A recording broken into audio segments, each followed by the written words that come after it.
चव्हाणांना एक पाऊल मागे घ्यावं लागलं या सगळ्या नाही, मी बघा असं म्हणणार नाही. हा त्यांच्या पक्षाचा अंतर्गत प्रश्न आहे.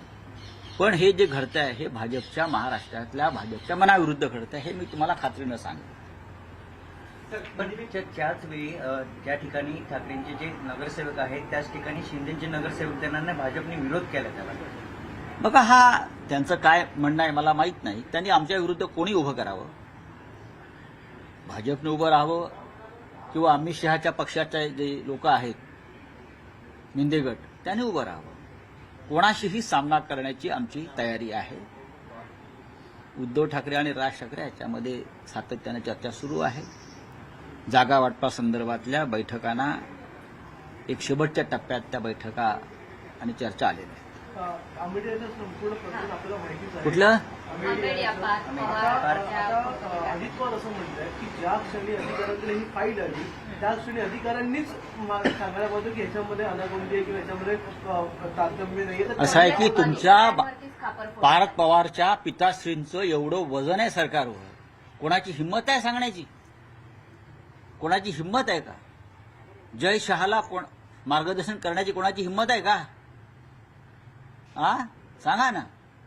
जय शहा सांगेल तेच कर, तसं पार्थ पवार सांगतील तेच कर. पार्थ पवार एखादं प्रपोजल घेऊन आलेले आहेत. कोणाची हिंमत आहे महसूल खात्यामध्ये प्रशासनामध्ये? जय शहाने एखादी गोष्ट सांगितली अमित शहाच्या चिरंजीवाने, कोणाची हिंमत आहे? पाकिस्तान बरोबर सामना खेळला ना देशाच्या विरोध असताना, जय शहाची इच्छा होती. तसंच आहे बघा. आता फार रंगसफेदी करू नये अजित पवारांनी. गुन्हा केलेला आपल्या पुत्रानं आणि हे हायकोर्टानं सांगितलंय. यांना का दूर ठेवलंय का? आता सामोरे जा. मात्र आता पार्थ पवारांनाच वाचवण्यासाठी एक वेगळी शक्कल म्हणा किंवा असे बघा स्वतः अजित पवारांना वाचवलंय मोदींनी, प्रफुल्ल पटेलना वाचवलंय मोदींनी, सगळ्यांनाच वाचवलंय. मुद्रांक महानिरीक्षकांच्या विरोधात जर अपील करायचं असेल तर ते आता महसूल मंत्र्यांकडे करता येणार आहे. ही कायदा दुरुस्ती केलेली आहे.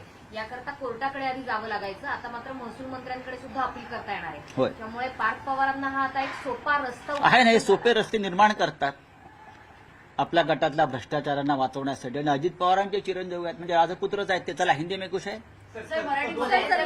मनसेने आणि अंबादास दानवे यांनी सुद्धा जे आहे पीडब्ल्यूडी मधले आणि अनेक असे व्हिडिओज आहेत आहे ना, ते येतील आता. राज ठाकरेंनी आज मुख्यमंत्र्यांना पत्र. आप बोलिए क्या है? अलग विधेयक को बनाने की बात जो अलग विधेयक की मंशा की बात खुद मंत्री महाराष्ट्र तोड़ने की बात महाराष्ट्र के कुछ मंत्री कर रहे हैं. खास करके जो सीनियर मिनिस्टर बावनकुळे बार बार ये बोल रहे हैं कि महाराष्ट्र तोड़ना, महाराष्ट्र के दो टुकड़े करना, दो फाड़ करना, अलग विदर्भ राज्य करना, ये हमारा एजेंडा है. और देवेंद्र फडणवीस उसके ऊपर काम कर रहे हैं. ये जो वक्तव्य है ये महाराष्ट्र के खिलाफ है. महाराष्ट्र अखंड है, एक संघ है. ये महाराष्ट्र राज्य 106 लोगों ने बलिदान दिया है तब बना है.